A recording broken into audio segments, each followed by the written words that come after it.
Hi there, my name is Corey Gray, and this is my applied project for EPSY 6010e. In this project, I have created a few seminars within a series called our Parent Education Seminars, or PES. Within these seminars, our goal is to provide parents with accurate education about educational psychology topics that primarily impact their scholars within the middle school level. I'm a middle school teacher as well as a middle school instructional leader.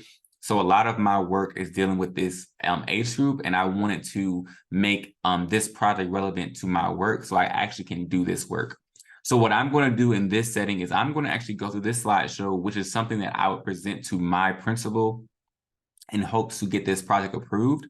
What I will also do within this project is show you samples of what I will be doing with the parents within this system so that you're able to see the content within this model. However, once you're reviewing this slideshow, you can also click on the hyperlinked resources to also see those things. So I will go over it as well, but essentially this whole process is about 2.5 hours worth of content. I'm going to do my best to provide that content to you in 30 minutes, as well as review what is going to happen within the project. So the purpose of this whole thing, the purpose of the Parent Educational Seminars, or as we like to call it, PES, is we understand that parents are a major aspect of the formula for student success. It is my quote that parents are experts in their children and educators are experts in their content area. And when we really join forces, we can be experts in our children.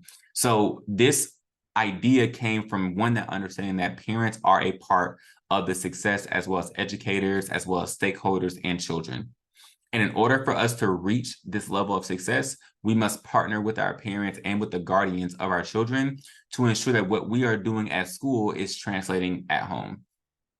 Another amazing thing to know is that students in the middle school level, their brains are going through massive levels of reorganization. So it's important for parents to understand that and to then have implications or things that they can do at home or with their scholars to emphasize that this is a process and to help us and help their scholars with the development in that process. And then, as we all know, our world is changing, as is the scope of education. The world that we were in as children has drastically changed as we are adults and researchers now. And as our world is changing, we have to change with it. So that means that we have to continually grow with our kids and try innovative ways to partner with our parents and our guardians to ensure that our children are receiving an innovative education, an equitable education, and one that is rooted in their interests and their future, and not a future that we have prescribed to them. So here are the details for my seminars here. So each year we want to host 2 seminars that are focused on specific things in that grade level. So we want to have one in the fall and one in the spring. So this pilot of this program, the first seminar will focus on cognitive development with sprinkles of brain development in there as well. And the second seminar will focus on temperament and behavior in the middle school years. So again, each of these seminars will host or will focus on one major aspect of human development, pairing theory to practice. And these seminars are also going to be ways for the educators to show the parents what it's like to learn in our middle school classrooms. So each of the seminars have multiple teaching strategies and pedagogical instructional strategies embedded within those seminars to give the parents a glimpse of what it's like to learn in middle school.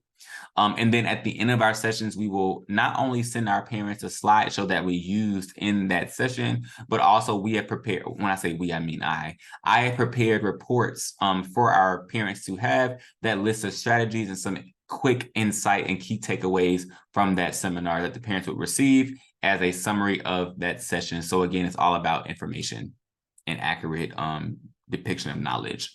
So here are the things that we need in order to be successful. One, we need a meeting space. I don't know how many parents are going to attend, but I'm hopeful that about 100 or so families are going to attend these sessions. So we do need a space for that. At my school, we have a room called the MPR, or the multi-purpose room, which is essentially like a gym area, which I think will be a great location for these sessions. But we do need a space that will be able to host about 100 or so people. For setup, we need tables that are set up in groups. We do not want rows and columns, but we want collaboration to be at the heart of these seminars. So we need tables set up in groups. We also may not need tables at all. We could have our parents kind of sit on the floor, but I don't think parents would want to do that. But if we did not have the support for tables, we could be more than okay and just move accordingly. But for this to be successful, we do need tables and chairs. For the budget, we are in need of about $250 per year to allow us to purchase coffee and donuts for our visitors if it's in that breakfast time, or lunch items if it's in the afternoon, and some instructional supplies like chart paper, markers, or anything else that we need pertaining to the specific seminar information that will be covered. So these are the needs that are required for us to implement this program and for it to be successful.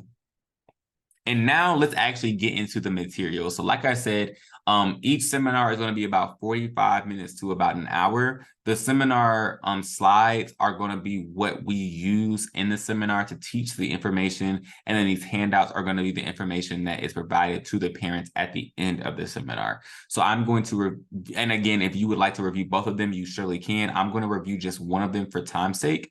I may review both of them as I look at the time, but I'm going to go over this slide one here, or seminar one, the brain of a middle schooler.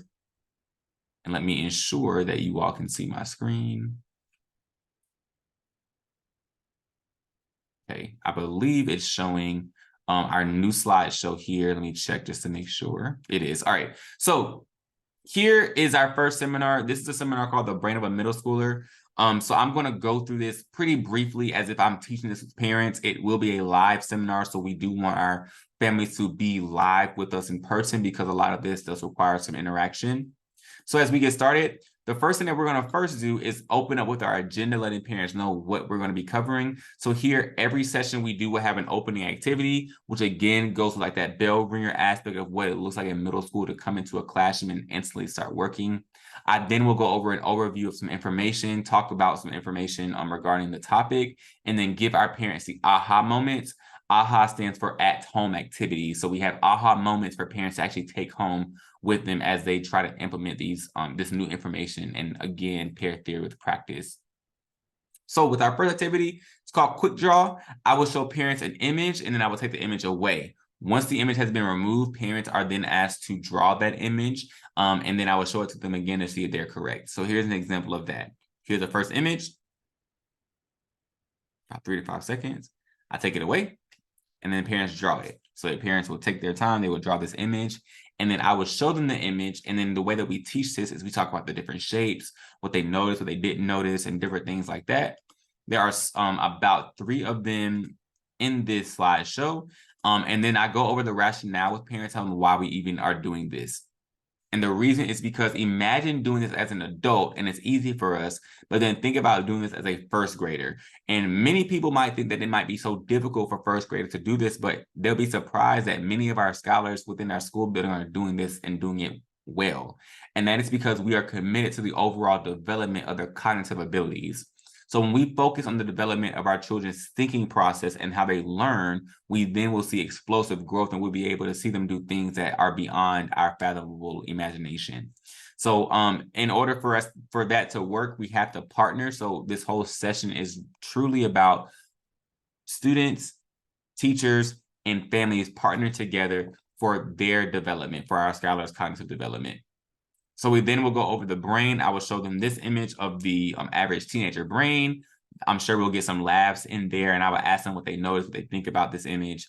And then we'll go into the specific science where I plan to show them this image and talk about the actual development with the brain and how these are critical moments, and how over these critical moments between age 5 through 20, we see the brain becoming a fully developed brain over time. But in the adolescent stage, we said it's still in that developmental process.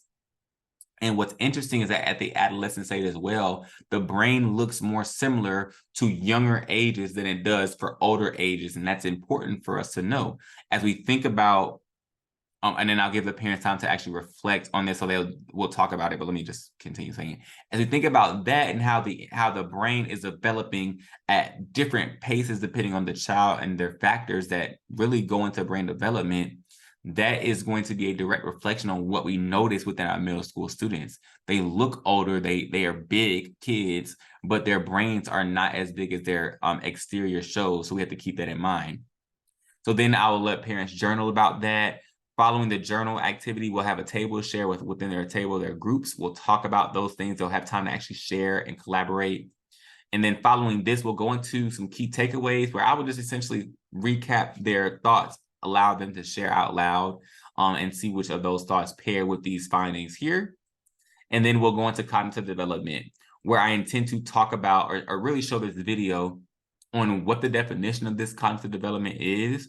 And once we discuss the definition, we then will go over some key theories that are out there, some theories, and talk about how in early research, there's so many conflicting oxymoron beliefs. So who are we to believe? What are we to believe about development?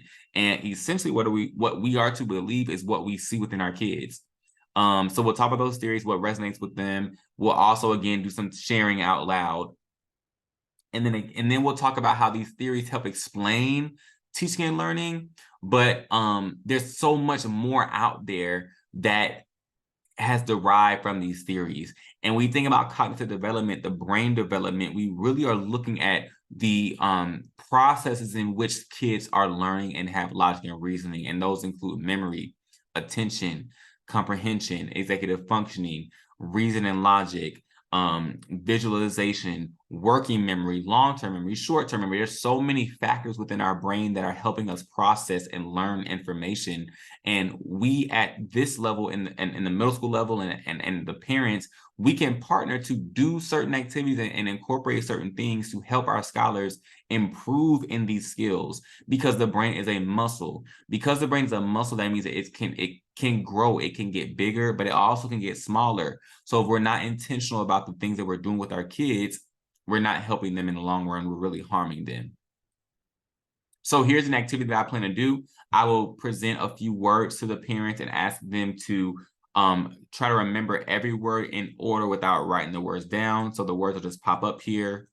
I'll go through each of these words, see if they can remember their list. And at the end, talk about how, again, our brain's a muscle. So with this activity, they have to use their attention, their working memory, their short-term memory, their comprehension skills, their visualization. All these things have to work together. And as adults, we can do that seamlessly. Some of us can. But what are we doing for our kids who cannot do this seamlessly, but yet we're asking them to do so many tasks within a certain amount of time, but we're not giving them the supports to do that? So again, that's us having a really critical reflection and a critical conversation about the supports we're providing and the interventions we're providing, and the things that are in complete contradiction to those things. And then we end with our aha moments.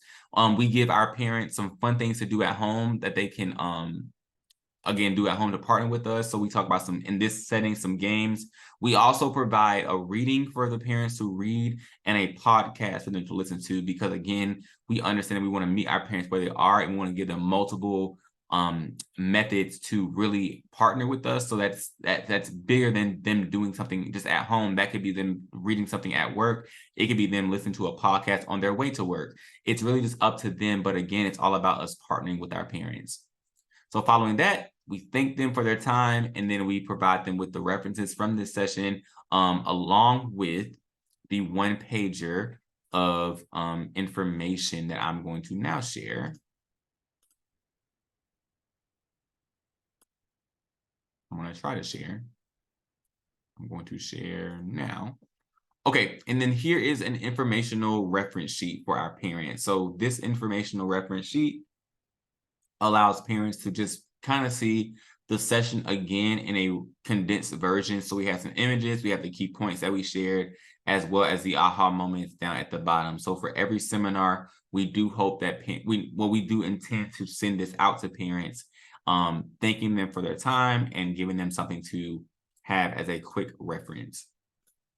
So again, we have that for the first brain of the middle schooler, as well as for the second seminar with temperament and behavior. We go into more depth, looking at temperament and talking about how temperament evolves into personality and how that then may evolve to behaviors that we see in the middle school level, while also giving parents some insight on how to emphasize positive behaviors within the school context. And then we give them that handout. So seminar 2 is a pairing to seminar 1, which would then take place in the spring.